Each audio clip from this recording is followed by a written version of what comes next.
Some waving EU flags, thousands of Georgians gathered in Tbilisi for a third night of demonstrations against the government's decision to delay EU accession talks. On Saturday, authorities announced they'd detained dozens of people overnight during a protest that saw demonstrators face off with police, who fired a water cannon and tear gas in a bid to disperse crowds. In the wake of the clashes, Georgia's Prime Minister accused pro-EU opposition forces of planning a revolution. In the last 4 years alone, we have seen 2 attempts from overseas to stage and finance a revolution, but both failed. Today, the opposition's strength is even further reduced.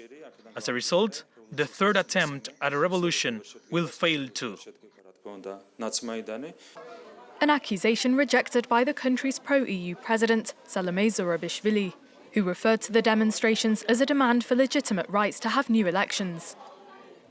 She and government critics argue that the October parliamentary election, in which the Georgian Dream Party clinched nearly 54% of the vote, was rigged. MEPs have also rejected the outcome of the election and are urging for a rerun.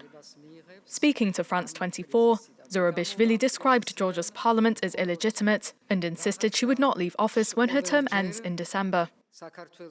My mandate ends when the new legitimate president will be elected. It depends on new elections, which is the main demand of the people that are on the streets.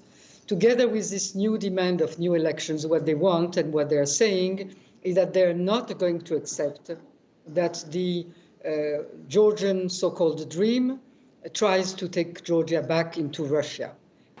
EU membership is widely popular in the country, but the bloc has put Georgia's application on pause over legislation including the so-called foreign agent law, voted through by the country's parliament earlier this year.